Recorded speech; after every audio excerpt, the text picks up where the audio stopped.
In a remote stretch of ocean, hidden beneath a shroud of mist and legend, there drifts something not quite alive and not quite dead.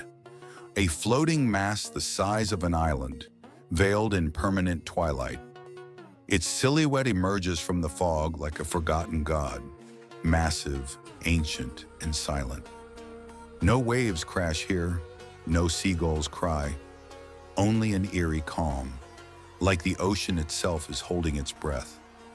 Some call it a ship, others say it's a graveyard, but none who speak of it ever stay long in the conversation, because something about this place unnerves even the most hardened sailors.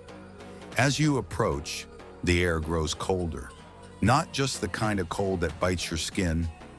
This is a chill that creeps into your bones. Lanterns flicker for no reason.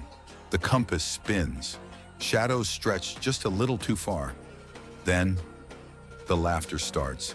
It's distant at first, playful, almost childlike, but it grows, louder, warped, like a broken music box playing a tune it barely remembers. Figures move in the mist, some crawling, some limping, some walking with disturbing calm.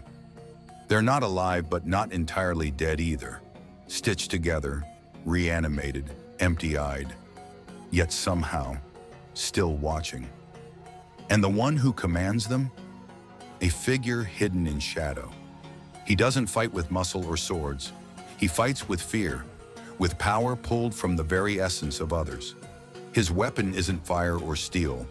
It's your own shadow. Once taken, your life is never the same. The sun itself becomes a threat. Step into its light and vanish. Gone. As if you never existed. But amid all this darkness, a song is heard. A gentle hum, soft and strange. A violin plays in the distance. And there, walking like he doesn't have a care in the world, is a skeleton in a top hat. He bows. He smiles. He makes a joke about tea or underwear. It seems absurd until you learn his story. He once had a crew, a life, a dream. But time took it all, except for one promise. And now, even as bones, he sails on, laughing not because he's happy, but because he refuses to let sorrow win. Then something stirs in the depths. A beast, massive, powerful, not mindless like the others. This one remembers, but not because it's alive, because it's inhabited, possessed by another soul, a stolen one. Someone with fire in their heart and a dream etched into their fists. And suddenly the fight begins. Not a battle of brute strength, but a war of will. Friends face monsters, shadows face sunlight, fear faces laughter. And through it all, one crew stands tall. They don't just fight to survive. They fight to protect what makes them human, their freedom, their bonds, their dreams. No matter how many times they fall, they rise again. Not because they're the strongest, but because they never give up.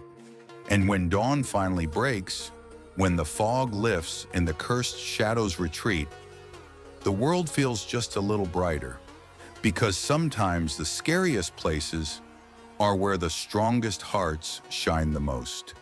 And with that, the ship moves on, toward the next mystery, the next island, the next impossible enemy.